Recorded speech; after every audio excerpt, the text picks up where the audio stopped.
ছাত্ৰ ছাত্ৰীসকল, কৰোনা ভাইৰাছৰ প্ৰতি লক্ষ্য ৰাখি আমি অনলাইন ক্লাছ কৰিবলৈ আগবাঢ়িছোঁ।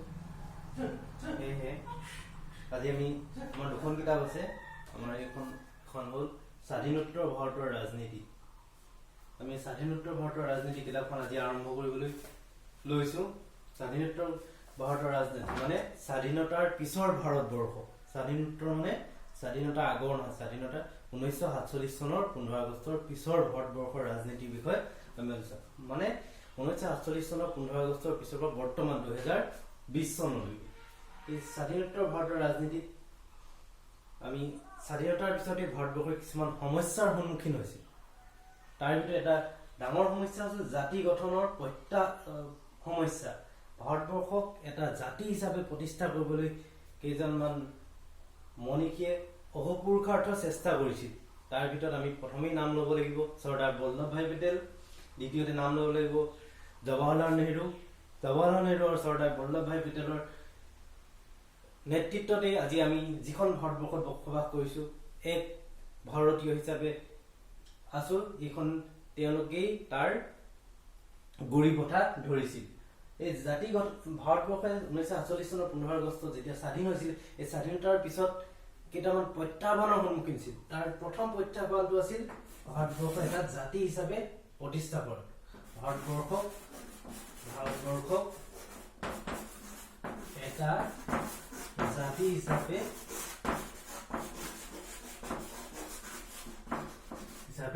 প্ৰতিষ্ঠা কৰা। এইটো আছিলে এটা ডাঙৰ প্ৰত্যাহ্বান।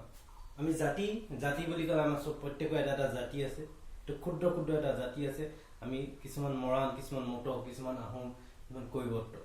এই জাতিৰ কথা আজি আমি ইয়াত আলোচনা নকৰোঁ। আমি ইয়াত আলোচনা কৰিম আমি সকলোৱে ভাৰতীয়, এটা বৃহত্তৰ ভাৰতীয় জাতিৰ কথা আলোচনা কৰিম। এই ভাৰতবৰ্ষক জাতি হিচাপে ভাৰতবৰ্ষৰ স্বাধীনতাৰ পিছত এটা ডাঙৰ সমস্যা হ'ল ভাৰতবৰ্ষক এটা জাতি হিচাপে প্ৰতিষ্ঠা কৰা। দ্বিতীয় এটা সমস্যা আছিলে, আমি তিনিটা সমস্যাৰ সন্মুখীন হৈছিলে স্বাধীনতাৰ পিছত। ডাঙৰ সমস্যা, বহুত সমস্যা আহিছিলে ভাৰতবৰ্ষলৈ, কিন্তু ভাৰতবৰ্ষক স্বাধীনতাৰ পিছত তিনিটা প্ৰধান সমস্যা হৈছিলে। তাৰ ভিতৰত আছিলে এটা হ'ল জাতি গঠন প্ৰক্ৰিয়াৰ সমস্যা। দ্বিতীয় সমস্যাটো আহিছিলে ভাৰতবৰ্ষক কেনেকে শাসন কৰিব পৰা যায়। ভাৰতবৰ্ষই আঁকোৱালি লৈছিলে গণতান্ত্ৰিক শাসন পদ্ধতি। এই গণতন্ত্ৰ কেনেকে প্ৰতিষ্ঠা কৰিব পাৰি, গণতন্ত্ৰ প্ৰতিষ্ঠাৰ সমস্যা। গণতান্ত্ৰিক শাসন ব্যৱস্থা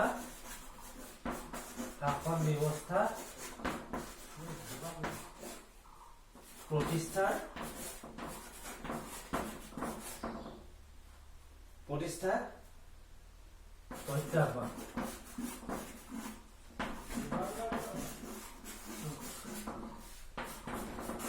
3 নম্বৰ দুটা সমস্যা হ'ল। 3 নম্বৰ সমস্যাটো আছিল ভাৰতবৰ্ষৰ দেশ বিভাজন হৈছিলে। আমাৰ পূব পাকিস্তান আৰু পশ্চিম পাকিস্তান, এখন বৃহৎ পাকিস্তান মুছলমান অধ্যুষিত অঞ্চলক লৈ এখন পাকিস্তান গঠন হৈছিল 1947 চনৰ 15 আগষ্টত। এই পাকিস্তানৰ পৰা সংখ্যালঘু হিন্দু শৰণাৰ্থীসকল ভাৰতবৰ্ষলৈ আহিছিল আৰু ভাৰতবৰ্ষৰ পৰা মুছলমানসকল শৰণাৰ্থী হিচাপে পাকিস্তানলৈ গৈছিল।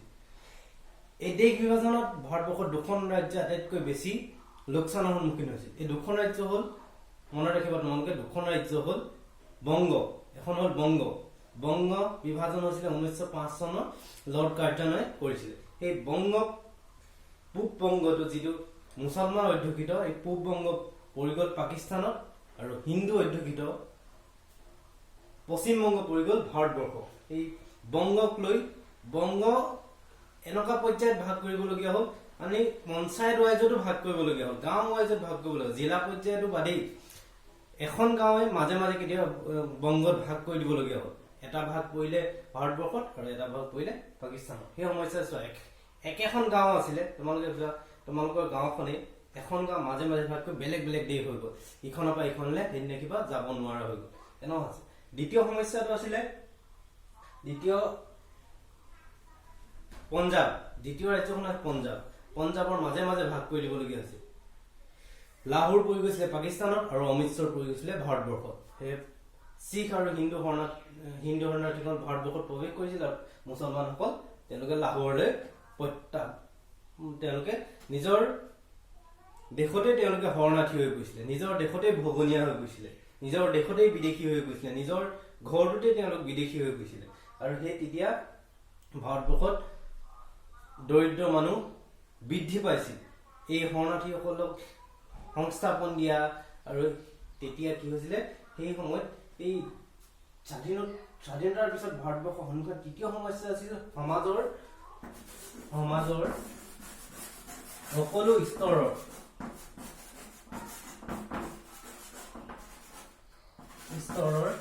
অৰ্থাৎ পিছপৰা শ্ৰেণীসমূহৰ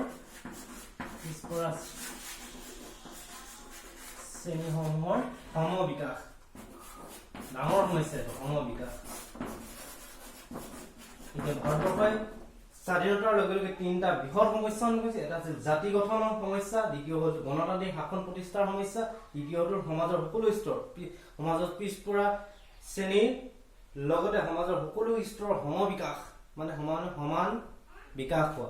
এই সমান বিকাশ হোৱা তেওঁলোকে বৃহৎ প্ৰত্যাহ্বান, এই প্ৰত্যাহ্বান গ্ৰহণ কৰিছিল চৰ্দাৰ বল্লভভাই পেটেল আৰু দ্বিতীয়তে পণ্ডিত জৱাহৰলাল নেহৰু। আৰু তেওঁলোক দুজনৰ নেতৃত্বতেই ভাৰতবৰ্ষে আজি জাতি হিচাপে নিজকে আমি গৌৰৱবোধ কৰিব পাৰোঁ। তেওঁলোকৰ অৱদান, তেওঁলোক এই চৰ্দাৰ বল্লভভাই পেটেলৰ অৱদান যুগমীয়া কৰিবলৈ বৰ্তমান নৰেন্দ্ৰ মোদী চৰকাৰে গুজৰাটৰ ষ্টেচু অফ ইউনিটি, এই ষ্টেচু অফ ইউনিটি তেওঁলোক যিটো প্ৰতিমূৰ্তি প্ৰতিষ্ঠা কৰিছে, এইটো পৃথিৱীৰ আটাইতকৈ বৃহৎ প্ৰতিমূৰ্তি। চৰ্দাৰ বল্লভভাই পেটেলৰ প্ৰতিমূৰ্তি গুজৰাটত বৃহৎ প্ৰতিমূৰ্তি তেওঁৰ স্মৃতি যুগমীয়া কৰি থবলৈ প্ৰতিষ্ঠা কৰিছে। এই তিনিটা সমস্যা ভাৰতবৰ্ষৰ সন্মুখীন হৈছিল। এই তিনিটা সংখ্যা মোকাবিলা কৰিবলৈ সময়ত এজন বিচক্ষণ পণ্ডিত চৰ্দাৰ বল্লভভাই পেটেলে বহু পুৰুষাৰ্থ চেষ্টা কৰিছিল। কিন্তু ইয়াত কিছুমান অন্যান্য আনুষংগিক প্ৰত্যাহ্বান আহিছিল স্বাধীনতাৰ পিছত। এই প্ৰত্যাহ্বানবোৰ হ'ল প্ৰত্যাহ্বানবোৰ আছিল ভাৰতবৰ্ষত সেই সময়ত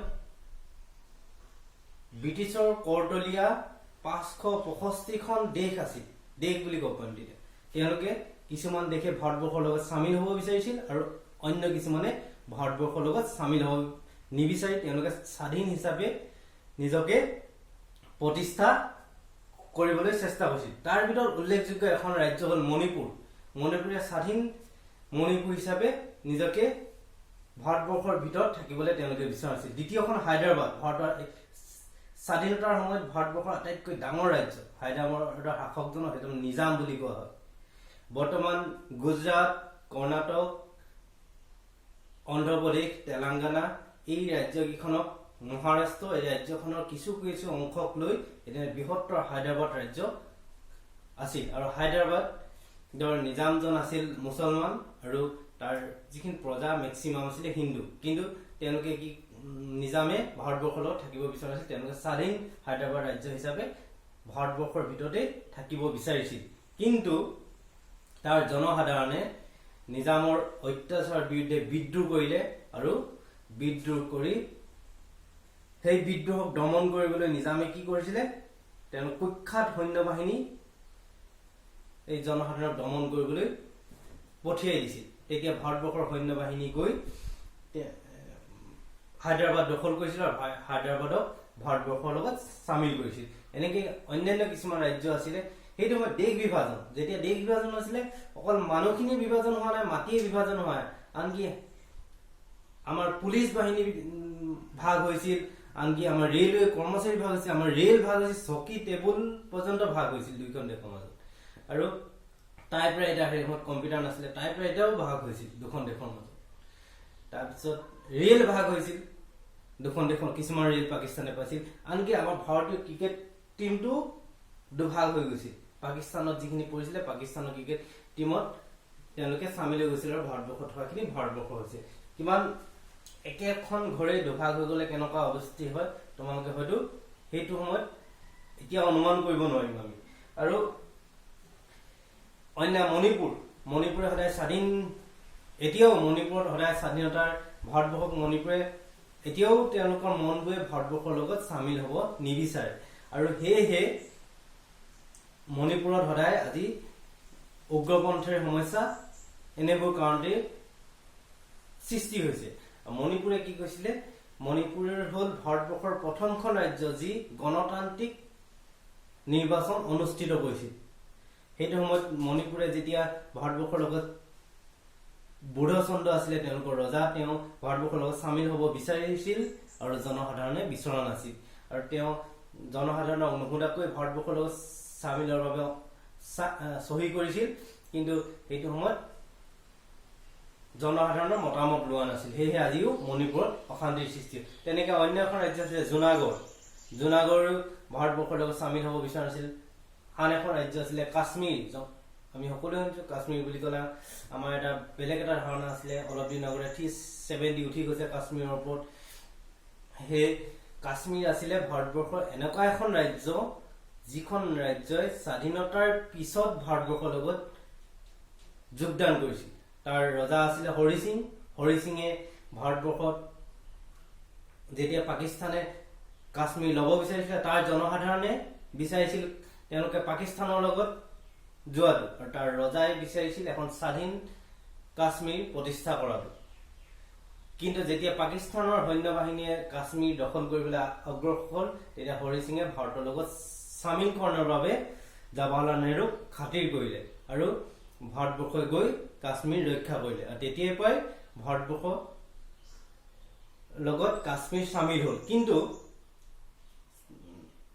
গণভোট অনুষ্ঠিত কৰিবলৈ তাৰ জনসাধাৰণে প্ৰেছাৰ দি আছিল পাকিস্তানৰ লগত থাকিব নে তেওঁলোকে ভাৰতবৰ্ষৰ লগত থাকিব কিন্তু সেই গণভোট অনুষ্ঠিত কেতিয়াও নহল আৰু আজিও হোৱা নাই আৰু সেয়ে কাশ্মীৰক এখন বেলেগ সংবিধানৰ আওতাত শাসন কৰিবলৈ ললে আৰু এই শাসন চলি আছিল কিন্তু এই বছৰ যোৱা বছৰ 2019 চনত আমাৰ ভাৰতৰ গৃহমন্ত্ৰী অমিত শাহে 370 ভাৰতৰ সংবিধানৰ 370 আৰ্টিকলটো একেবাৰে মচি পেলালে 370 বুলি কোনো আৰ্টিকল নাই এতিয়া ভাৰতীয় সংবিধানত এই 370 উঠাই দি কাশ্মীৰৰ বিশেষ মৰ্যাদাৰ কাটি ললে আৰু কাশ্মীৰক এখন ৰাজ্য হিচাপে নহয় এতিয়া কেন্দ্ৰীয় শাসিত অঞ্চল হিচাপে দুখন কেন্দ্ৰীয় শাসিত অঞ্চল হিচাপে ভাগ কৰিলে এটা হ'ল লাডাখ আৰু অন্যটো হ'ল জম্মু এণ্ড কাশ্মীৰ জম্মু এণ্ড কাশ্মীৰ এখন কেন্দ্ৰীয় শাসিত অঞ্চল আৰু লাডাখ এখন কেন্দ্ৰীয় শাসিত অঞ্চল লাডাখে কোনোদিন কাশ্মীৰৰ লগত থাকিব বিচৰা নাছিল সেয়ে আজি লাডাখৰ জনসাধাৰণে নিজকে স্বাধীনতা পোৱা যেন অনুভৱ কৰিছে 370 উঠি যোৱাৰ পাছত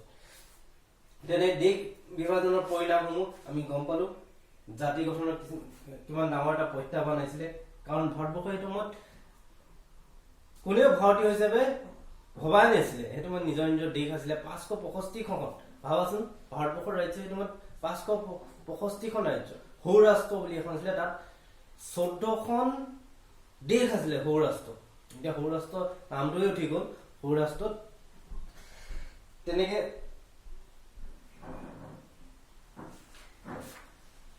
যেনেকে দেশ বিভাজনে কি কৰিছিলে আমাৰ হিন্দুৰ কাৰণে ভাৰতবৰ্ষৰ মুছলমানৰ কাৰণে পাকিস্তান গঠন কৰিছিল পাকিস্তান মুছলমান দেশ হ'ল কিন্তু ভাৰতবৰ্ষৰ হিন্দু দেশ হৈ নাথাকিল কাৰণ ভাৰতবৰ্ষত এতিয়া 14% মুছলমান প্ৰতি 100জন মানুহৰ বিপৰীতে ভাৰতবৰ্ষত 14জন সেয়ে আমি ভাৰতবৰ্ষক কি হিচাপে প্ৰতিষ্ঠা কৰিম ধৰ্ম নিৰপেক্ষ দেশ প্ৰত্যেক ধৰ্মৰ মানুহ ভাৰতবৰ্ষত থাকিব পাৰিব নিজৰ ধৰ্ম প্ৰচাৰ কৰিব পাৰিব নিজৰ ধৰ্ম উপাসনা কৰিব পাৰিব তাত কোনেও বাধা প্ৰদান কৰিব এইটো হ'ল আমাৰ ভাৰতবৰ্ষ সেকুলাৰিজম মানে আমি ধৰ্ম নিৰপেক্ষ ৰাষ্ট্ৰ হিচাপে পৃথিৱীৰ বুকুত প্ৰতিষ্ঠা হলো কিন্তু পাকিস্তান আজি কি হ'ল মুছলমানৰ কাৰণে গঠন হৈ ইছলামিক ষ্টেট মানে মুছলমান তাত মুছলমানৰ আইন কানুন মুছলমান ৰীতি নীতিৰ মতে তেওঁলোকে দেশখন পৰিচালনা কৰে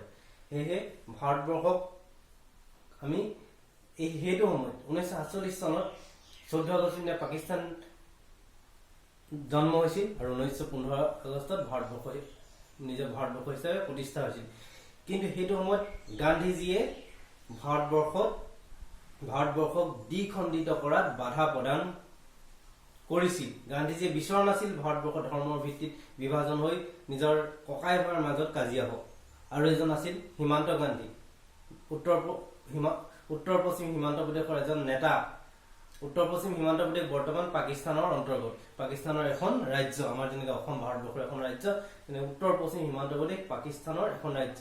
আৰু হিমান্ত গান্ধী খান আব্দুল গফৰ খান, তেওঁৰ অৰিজিনেল নামটো হ'ল খান আব্দুল গফৰ খান, যাক উপনাম হিমান্ত গান্ধী উপনামে। তেওঁ বিচৰা নাছিল উত্তৰ পশ্চিম সীমান্ত প্ৰদেশ পাকিস্তানত সোমাই যোৱাটো, তেওঁ বিচৰা নাছিল ধৰ্মৰ ভিত্তিত দেশখন বিভাজিত, সেয়েহে তেওঁ পৰৱৰ্তী সময়ত ভাৰতবৰ্ষলৈ গুচি আহিছিল। তেওঁ এখন ইছলামিক কাণ্ট্ৰি, তেওঁৰ সপোনৰ ভাৰতবৰ্ষ ইছলামিক কাণ্ট্ৰি নাছিল, তেওঁ ইছলামিক কাণ্ট্ৰি বিচৰা নাছিল এজন মুছলমান মানুহ হৈ। তেওঁ বিচাৰিছিল আমি হিন্দু মুছলমান এক হৈ থাকি এখন বৃহত্তৰ ভাৰতবৰ্ষ প্ৰতিষ্ঠা কৰাটো, কিন্তু তেওঁৰ সপোন হৈ ৰল। আৰু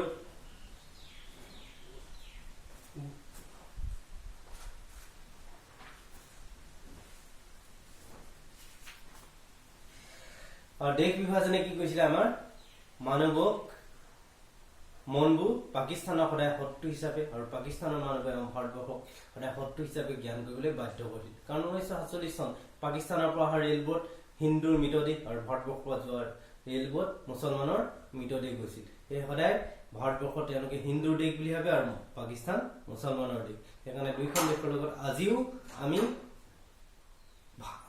আন্তৰিক হ'ব নোৱাৰিলো, দুইখন সদায় আমি দুইখনক চিৰভূমি হিচাপে প্ৰতিষ্ঠা কৰি ব্ৰিটিছে এৰি থৈ গ'ল ভাৰতবৰ্ষ আৰু আমাৰ মাজত লগাই থৈ গ'ল কণ্ডল।